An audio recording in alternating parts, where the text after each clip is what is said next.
Let's begin. 5, 4, 3, 2, 1. Hello, and welcome to another episode of Podcast76. I'm Ruskeydoo. And I'm vaguely here? Yeah, I'm here. Hi, I'm Grey.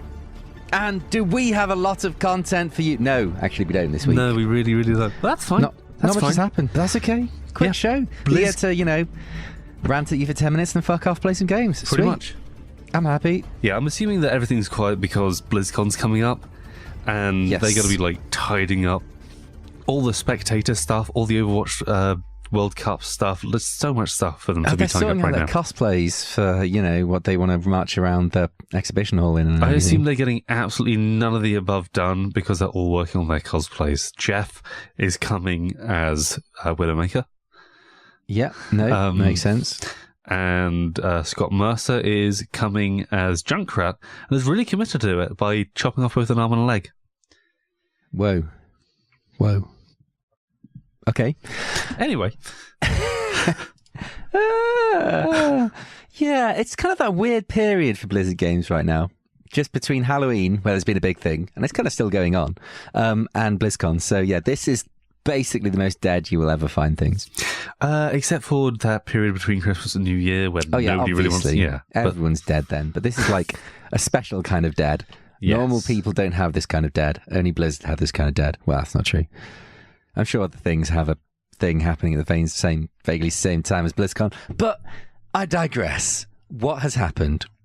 Well, there's been a tiny PTR update. The LA Valiants have been announced. There is an announcement about Season 6 ending and perhaps when Season 7 starts. There has been a BattleNet upgrade and Mercy is meta. I just realised I thought I'd added this in, but there's also the Boston Uprising. Oh, yes, I remember, which is, of course, referring to the Tea Party. What? Oh, Well, I see. I assume that's what it's referring to. I hadn't thought of it like that, but yeah, it makes a lot of sense. Anyway, we'll get into that later, so let's start with the PTR. This was a teeny tiny update. Yes, there's mostly just... It looks mostly like bug fixes, right? Yeah, and little things. The biggest one for me was with the Dune buggy skin, they've fixed Ganymede not making appropriate Roadrunner noises. No. I'm assuming that means a meep meep. Meep meep. I Exactly. assume so, yeah. It's got to be, right? That's great. Aside from that, there was one big change. Well, I mean, I say a big change. It's big for me because I only play, 2 or 3 characters. Winston's shield now gets a health bar. Huge change. Yeah, that's pretty massive. It's kind of handy. It makes a lot of sense. I think there are a couple of other quality of life changes on there somewhere. I think the colour of the... You know how there's a flash every time you do damage?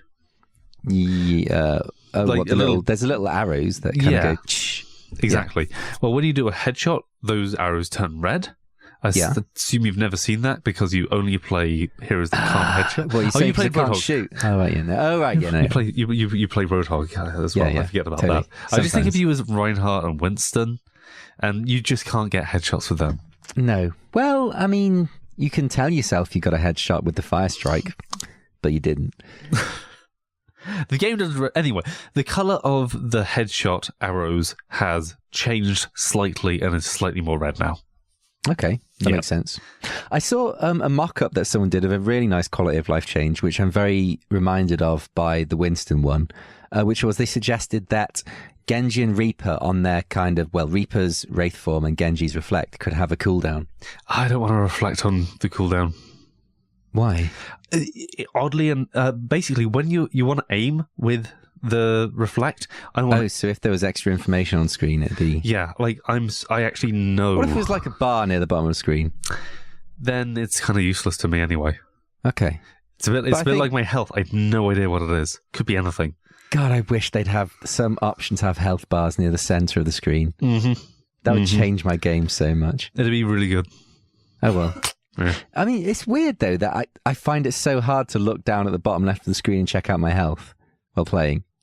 It's been a common complaint. It was a complaint that was addressed in TF2 by custom HUDs. Yeah. And pretty much every competitive HUD, everybody who played competitive used a custom HUD mostly just to get that health and that ammo just closer to your crosshair. It's kind of where you much more actually need inside. to... Exactly. Yeah. I do find it bizarre that this is something that just hasn't been addressed at all. Yeah, maybe enough people haven't kicked off about it. I don't know. Maybe due to our TF2 playing, we got lazy, and like most Overwatch players can actually look at the corner of the screen. No, I think a lot of pro players have complained about it as well. Okay. I know that Seagull complains about it a lot, but then again, he played TF2, so maybe he got lazy. Exactly. He's got TF2 laziness syndrome. Maybe. Anyway, new teams in the Overwatch League. Yes. The LA Valiants. Yep. And Boston Uprising. Why LA Valiant? I've no idea. It's not even Valiant. It's just Valiant. Yeah. Okay, there's two things that makes me think of in relation to LA. One is Prince Valiant, which is a very old cartoon. No idea, but sure. You've seen Prince Valiant, right? Don't know that I have. Have you seen Prince Valiant? No. Okay. Oh, you're too young, aren't you? Fuck, I'm old. Okay. And the other one is Valium, because I'm sure a lot of people in LA are prescribed Valium by their doctors. The LA Valium, I like it. Yeah, exactly. The thing that occurs to me with the Valiant, and actually also with Boston Uprising, is the team colours are quite clearly, like that main colour is going to be shared with another team. Like the Valiant, quite clearly that green is going to be very similar to the London Spitfires. Yeah. It's also Jamaican colours. It is Jamaican colours. Yeah.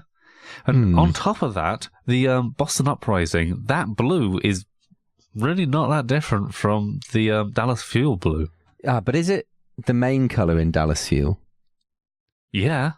Oh. Yeah. Yeah. Oh, well, I'm sure it'll be fine. It's just a bit odd to me, because my assumption was they were going to do the entire range of heroes with these colours. Yeah. Like using just hue changes. Exactly, for each team. Yeah. And that meant that when you play teams against each other, you can tell which one is which by looking at the skins. Yeah. Except, if two teams have very similar skins, how's that going to work? Well, I mean, presumably they're different enough, right? Or do you think they'll have away skins? Well, I was wondering about away skins, but I would have thought that given that they've got, I suppose, like at 16, you just run out of like primary colours.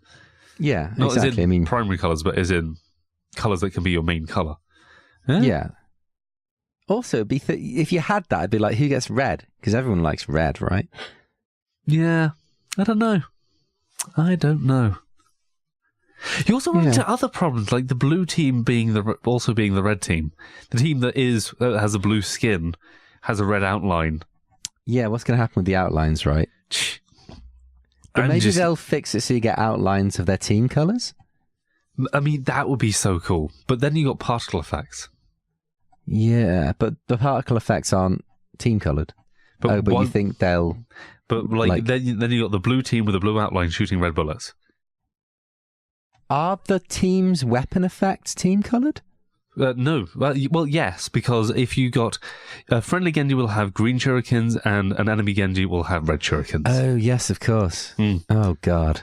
I don't even want to think about this. It's all a mess. Like, I'm intrigued to see what it's going to look like, and we'll see soon because it's going to happen at BlizzCon, right? Yeah. Well, not necessarily. Well, I suppose we're getting the spectator mode. I don't think we get to see.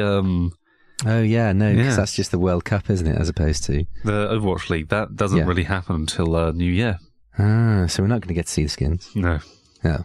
Well, we'll see how they fix this. Yeah, intriguing. They must have something in mind. You'd think, right? Wouldn't you? Yeah. Well, I mean, there are lots of clever people. Yes. Sure. Okay. Talking of competitive, Season 6 is ending soon, and Josh Engen had something to say about it. He's saying that it ends on Saturday, October the 28th at 5 p.m. PDT. That is Pacific District Time? Pacific District Time. There we go. I really did not know what the P stood for a moment. Just of course. What is the first word that comes to mind that begins with P? Pathetic. Prolific District Time, though. And Season 7 will be starting on Tuesday, October the 31st. Yeah. So, yeah, kind of nice short bit in between. Yep. Which is good. I remember when they had huge bits in between and it was just, oh God, everything was awful. Yeah. Yeah. Yeah. But there you go. It doesn't look like anything's changing in terms of the competitive points you get at the end of the season compared to this season. Yep. Just eyeballing it looks about right. Yeah. So yeah, seems like mostly things are staying the same for season 7. Actually, I'll tell you what, seeing as we're wrapping season 6 up, how have you felt about the changes for season 6? Like the shorter King of the Hill, I think the short King of the Hill, I'm kind of used to it now. I think it's fine. I don't mind it. I didn't mind the old one though, honestly. Yeah. What other changes have we had? Just shorter season. The capture ticks, was that just this season? Or was Yeah, that was this season as well. Yep, I like that a lot. It makes things feel a lot less gregarious. I've just remembered on the PTR they've got payload ticks lighting up different colours as well. No, really? Yeah. Okay, that's kind of cool. I think the main thing this season is how much the character selection options have opened up. Like, there's a lot of different options now. Yeah, I think that in terms of viability, there are the most heroes viable in ranked mode that there have ever been. Yes. And it's just a shame that we have this Mercy thing going on right now. Yeah, like pretty much Mercy is the only one out of whack. But I have a horrible feeling. Horrible feeling that Mercy is kind of also causing this as well. How so? In fact, are we jumping to the Mercy meta article? Yeah. Shall we do the other stuff first? Okay. We'll talk about the BattleNet upgrade because it's not that big and it's not even that Overwatch related. We could just skip that and just go straight into Mercy Meta. Okay. On your BattleNet account, you can now have groups and stuff, and it's got a different skin on it. Yeah, you can have profiles and you can choose your favourite character from various Blizzard games. And you can set yourself to offline, which I keep accidentally doing. I've done it several times. How do you accidentally do it? Because it was right by the log out button. Oh. Yeah. So everyone thinks you've logged out, but really you're just lurking. Yeah, pretty much. Okay, fair enough. Yeah. So yeah, stuff. I guess, Also, I'm avoiding you. What was that? I knew it. But the Mercy meta. Yes, the Mercy meta. So this has been the defining thing from this competitive season, right? Yeah, I mean, the Mercy changes came in, and everyone was complaining about Mercy beforehand, and they're like, oh my god, you got to change Mercy, you got to do something about Mercy. This, 6-man res, 5-man res thing at the end of a team fight is just no fun. It needs to change. And Blizzard were like, okay, we're going to make a change. And they made a change, and Mercy's pick rate has only gone up. Yes. It turns out tempo resing is just too damn strong. Yeah, I've played games where our team's not had a Mercy and the other team has had a Mercy, and you get a pick, they res the pick, they get a pick, you don't res the pick. Yeah. It's that simple. Yeah, it's really, really that simple in terms of just that first pick used to be, that's what you engaged on. As soon as you had an advantage, you pressed your advantage, and that's how team fights often were won. Not necessarily, but it was a strong method of engagement. Get a pick, then engage, unless you were super divey. And now, because that first pick just doesn't matter, it just gums up the works, and it just means that you kind of can't go all in. And if you do get that pick and then they res it and it was a tank like Roadhog and they're just really, really sticky, it's just painful. Yeah.